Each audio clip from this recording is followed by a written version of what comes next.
Welcome, everybody. Scott Stevens here with a look at another perspective, our twice-a-week show, Mondays and Wednesdays, where I get to talk about some topics outside of the normals. You can connect with us in the podcast at metadimedigitalco.com, another perspective and -podcast, or Twitter at WeatherWarsInfo, Facebook at scott.stevens.2021, and Instagram Scott Stevens 2891, or the website, which we're working on now, scottstevens.co. Those are our connect locations. All right, this week, and if you've been with us a couple of weeks now, we kind of talk about just the situation we find ourselves in. And every single night when you turn on the TV, listen to NPR, you've got to ask yourself, is it fake, or might what they're telling me be real? This is a real situation when we have governments, companies, individuals with agendas, organizations also with agendas that are trying to sway our opinion. And when they capture our attention with a stated opinion, then we are on their side. We either accept the opinion, we accept the news, we accept the narrative, or we choose not to. And every moment of every day, we're asking ourselves, now probably more and far more than my parents ever did, although this game was in place even then, decades and centuries ago. What the king said, what the president said, what the prime minister said, was it factual? Or were they trying to guide the population into some kind of conflict or resolution, or agreement was something else that had to be presented to people? And so these are situations that we find ourselves in, and we need to consider all of the information. So we're going to go through a couple of slides here.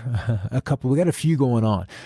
What was new to me in the last decade is this term fake news. And I remember when this came out, probably 2013, 2014, some, not undergrad, but maybe it was a doctoral student, created a list of what this person, this gal, termed fake news sites. And a few of those that I see regularly, Geoengineering Watch, Dane Whittington's geoengineering website was high on that list as total fake news. Although if you were to ask Dane Whittington, is what you're presenting to people fake news? He would say, absolutely not. This is the truth that just has not been accepted yet.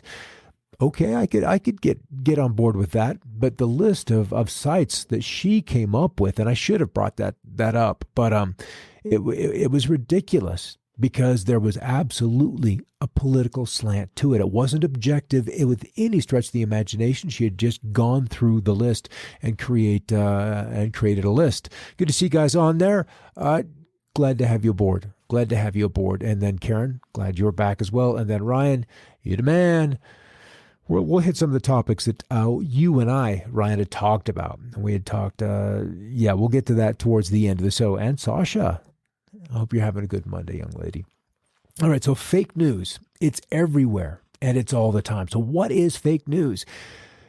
It's a term, and this is from University of Michigan, the guides from their library. It's a term that has come to mean different things to different people. Exactly. At its core, we're defining fake news as those news stories that are false. Agreed. The story itself is fabricated with no verifiable facts, sources, or quotes. Sometimes these stories may be propaganda that is intentionally designed to mislead the reader, or it may be designed as clickbait. It's for profit. So what's the difference between propaganda and fake news? A lot of folks have started using the words fake news to mean any news that is slanted or biased or that they don't like. I've settled on that one as being a source of a lot of fake news, or shall we say the branding or categorizing of particular news that falls outside of a certain group's accepted narrative. It's just news that they don't like. That isn't what fake news is. Fake news is a fiction that is disguised as news. The first term came into use. And just FYI, I use DuckDuckGo for the search engine and these captures. We're going to try to stay as unbiased as possible. And the battle of AI versus AI, this is becoming, or will become, and has become a very, very interesting topic over the next couple of years. And in the weather show just a bit ago, there was a guy who said that Trump, if he wins, will likely be the last president elected by a relatively unbiased electorate, because the AI is getting so good, so finely tuned to everybody's social media feed, that everything we like, everything retweet or comment on, that goes into a list. And so the algorithm feeding me information versus Sasha or Karen or Ryan are all going to be a different set of stories. So we're creating our own digital universe. And what isn't fed to us is termed propaganda, is termed is termed fake news. So we're going to look at the iceberg model. And there was a book called the Four Truths, and why can I not remember? The first one is never assume. That's the first rule. The four rules is to never assume, because likely you'll only be assuming with the information you have available inside you already. To assume something is going to you make it your own, whether it's correct or incorrect. You've made an assumption. But then I'm gonna preface that with, but always assume that what is being presented is but the tip of the iceberg, that visible event, that which is happening. And resting on the events that we can visibly see are patterns of behavior and the trends that are occurring over time. So there's this, let's just use it, racial unrest that's happening, and these events now come above the water. They come into visibility, and then they get attention. But is it that single event that is happening in a vacuum? And it is not. There is what is all beneath the water, below the visible surface. So there's systems and structures in place. And then we've got to ask ourselves, how are these interrelated parts in place, and what influences the patterns that are now pushing this visible racism, this visible unrest above the surface? And then there's the mental models, those processes that all of us have inside our heads, those things that trigger us. That which triggers me may trigger only 2% of the population, or 20%, or 80%, depending on how the AIs have herded you into a belief system. So then ask yourself, why was this aspect of the story that was presented? We could just take a nightly newscast. What's the story they lead with? Why was that single story so important that it superseded every other thing on that editorial meeting? Why was that story the lead story? Obviously, if it's TV, it's going to have video. It's going to have a sound bite from someone interviewed, someone who made themselves available to the world at large through a statement of some kind. And then that was worthy of becoming news. But then to what end? To elicit what kind of response in the audience? Was that story presented to millions of people? Was it to anger them? Was it to provide information that then angered them? Or was it to generate an outrage or a reassuring? Or was it presented to solve a problem? Why was the story presented? And if we look at fake news at a simple search, you could look back, and whether they're on Wikipedia, whether they're on Fact Check, whether they're on even Business Insider had a list of fake stories, and they tend to go to Facebook to look at those. Why Facebook?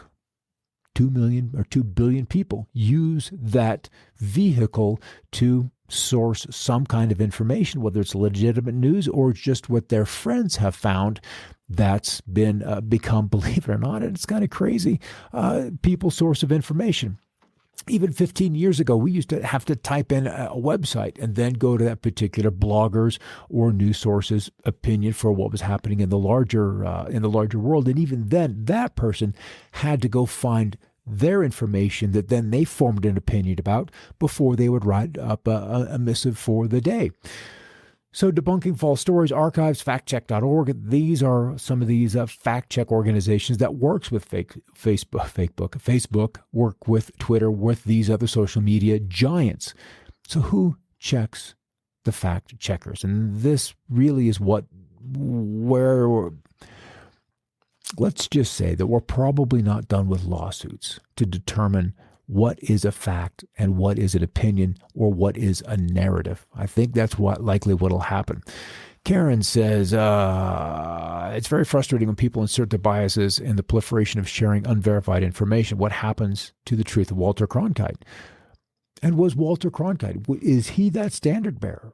Is he truly that standard bearer? I can see Dan Rather, who followed in Walter Cronkite's footsteps, and Dan Rather is on Twitter all the time, even though he questioned the 9/11 narrative, and in time, what's the frequency, Kenneth, was let go from CBS for bucking the trend, changing the narrative. His point of view was too important to get away, to get out of the corral, so he was let go. In a kind way, in a nice way, but nevertheless, he was let go. I see you, Karen. First fake news, it was the papers of the grocery clerk checkout line. I agreed. That's mine. Yeah, mine too. So what does fake news look like? False, often sensational information determined or disseminated under the guise of news. So we've got the cameraman, we've got the presenter standing in front of some scene. The scene being, in this case, some ragged, unsettled outlook with, of course, aircraft and puffs of smoke going up. So we've got a manufactured scene. In the simplest terms, that is exactly what this is a manufactured scene. And I can promise you, most of these scenarios are staged. They have to be. The game is too big for them not to be staged. So if we're going to find out what fake news is, and this is back just post the other election, November 18 of 16, fake news is nothing new, but bogus stories can reach more people more quickly via social media than what good old-fashioned emails or print paper or word of mouth could accomplish in years past.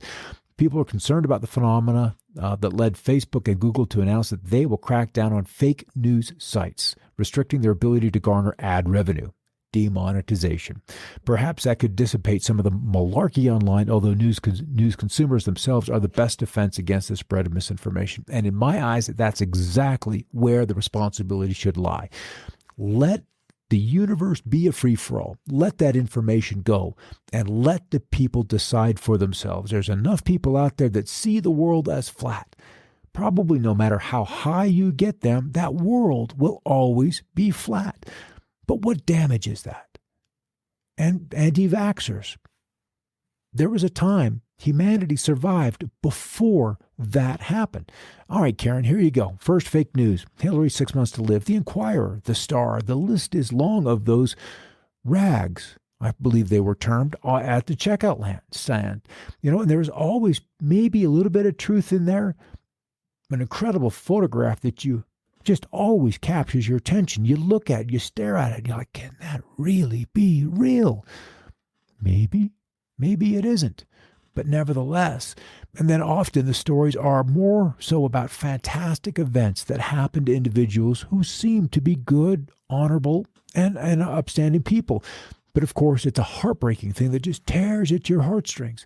And that gets you to buy the magazine, or at the very least, spend 2 minutes and 20 seconds in the checkout line flipping through the pages quickly enough while you're like, yeah, I'm looking at this, don't judge me, as you wait for your line. And so Skynet is a reality. What's the date on this? July 15 of 13, so 8+ years ago. And at what point, I ask, is there just enough truth embedded in the story to make it fake news, or just a story that sensationalizes what is already true, but just not seen by the public? I'm just asking for a friend. So are they telling us things that are truthful, but they have to do it under the guise of fake news? So when it becomes an accepted truth, it can be more digestible. So these platforms, talking the social media giants, were built with the help of establishment power structures.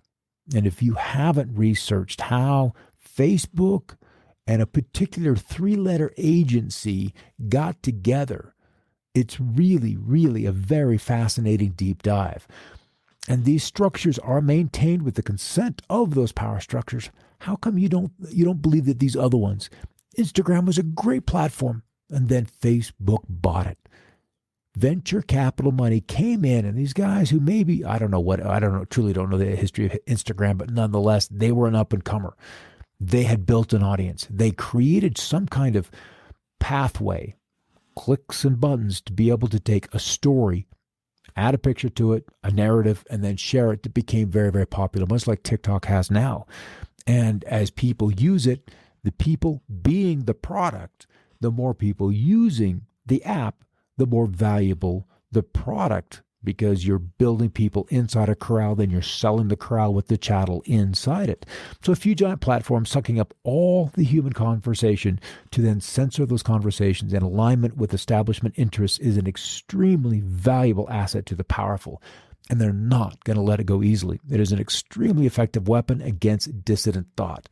And we have seen that and seen that and seen that, deplatforming, banning. And it is those topics that get excised off the platforms that I have said many times I am most interested in. That which you don't want me to know is all I want to know. So as we get through this, the first the wealthy control the papers, then they control the radio, then they control the television, and now in 20 years' time, they control online speech. It's been the same story for centuries. In each instance, they have collaborated with existing power structures to protect the status quo upon which their kingdoms were built. They did this because they understood the real secret of power, that whoever controls the narrative controls the world. Humanity will only transition into a healthy collaborative way of functioning on this planet when everyone else awakens and understands this truth as well. So let's go back to our older tabloids, maybe something from February 18th, 1943, also with a press date of New York. New York, New York, dinosaurs, they're real and the Nazis have them. Reptilian horde menaces North Africa. A U.S. Army Corps hurtled into action. Now the monsters have monsters of their own, so they're birthing themselves. Is this just fancy? But why would it get the headline? Is there any truth in there? Moon to explode in 6 months' time. The U.S. government covering up shocking truth. And what is the date on this baby? July of 2005. So we've got dinosaurs on the Earth, and we have the moon about to explode. So we've got this kind of tabloid journalism, where the stories can be wholly made up, or there's just a sliver of truth in there, and then the rest of the story is wrapped in something fantastical. So the author, the writer, can give you a little sliver of truth, just enough to irritate under the skin that you're like, something with that just resonates with me, but I don't know exactly what it is. I have to keep reading. So fake news makes money. And that's why the Star and the Inquirer are in business, because they make money. So we're really at this threshold where news that can be fake may also set people free, because we have an understanding of what is going on. And maybe there's a part of the population that will always and only and forever see it as fake news. But to the rest of the population who have chosen to separate themselves from that herd, see that information as empowering, as important to assimilate into how they view the world. And in, I don't want to say the most lowest of terms, the grotesque terms, that is an aspect of freedom, a freedom to choose. And that, I thought, was part of what this country was founded upon.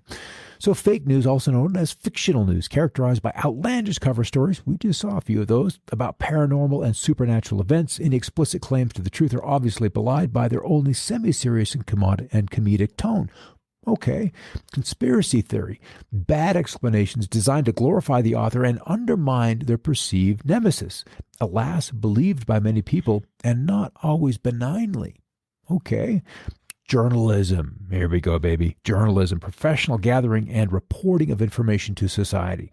When errors are published, corrections are issued. Are they? Is that what always happens? Investigative journalism reveals heretofore unknown crime, corruption, and wrongdoing. And these have been presented as with having definite boundaries between them. And I would like to suggest that their journalism would not be doing investigative journalism if there wasn't a conspiracy theory, if there wasn't something that the people weren't completely aware of yet.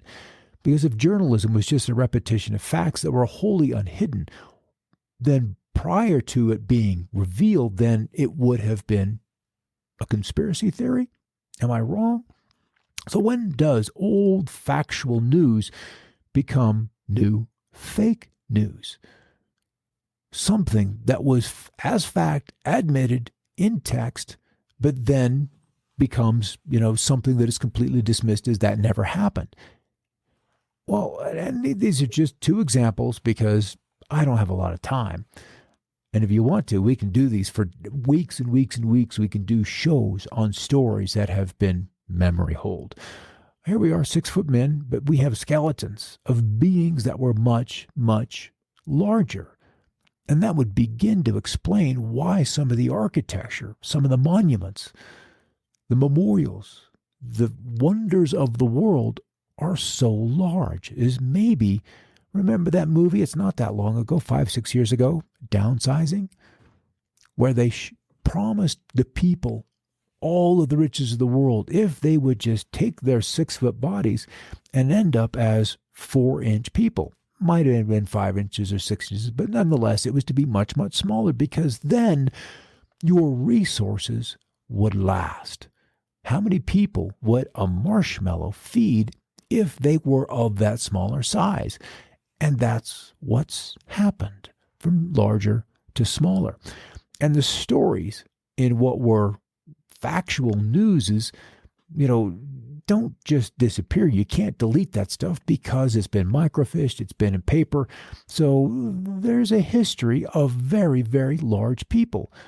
And then the Smithsonian doing their best to keep a lid on the narrative that followed either Christianity or Darwinism, something along those lines, has damaged, destroyed, and memory holed this particular story. Even though the bodies from time to time keep showing up, although at far, far less frequency or fewer frequencies than they did a century ago, or certainly a century and a half ago when we were discovering and digging up these mounds all across Middle America to find them as burial tombs. And what was in them was fascinating. The other side of the story exists as well. If we can be big and this size, then why not a little smaller? Much, much smaller. Can you believe it? So then what that opens up is a view of humanity that is incredibly diverse, all different kinds of sizes, and all with a head, with all of the aspects of the brain, the glands, and the potentials, thought, reasoning, intelligence, ability to act on outside circumstances, and a spirituality aspect as well. And that, for me, is probably the most important part, is the spirituality of who we as a race of beings aren't just today, but have been, and ultimately then will be. So if we can be very, very small, we've been very, very large. And this brings us back to how many stories have fallen down the memory hole.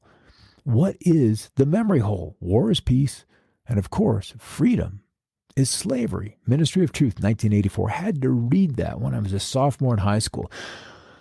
And this is a Wikipedia entry. This topic contains controversial issues, some of which have reached consensus for approach and neutrality, some of which may be disputed. Before making any potentially controversial changes to the article, please carefully read the discussion page dialogue to see if this issue has been raised before, because don't make us look at it again. This is if you were to go in and edit these policies. And there are story after story about technologies that we are pleading for to fix how humanity has treated this planet. Technologies which apparently scientists have invented decades ago, but are stuck down the memory hole. And why can't they be brought up? What is holding them back? A second look at the second law, rewriting the second law of thermodynamics, and this is key. Any student going through physics class is confronted with the second law of thermodynamics. And if we could rewrite that to realize that energy cannot be destroyed or created. What is. And if we could redo that law, then our electricals, our electricians could rewire homes in a different way. We would need to ground out all of that surplus power. We could rewire this continent, this planet. Remember, Earth is just a big, fat, rotating battery with a north pole and a south electrical pole, just spinning, just continually winding in this electrical current.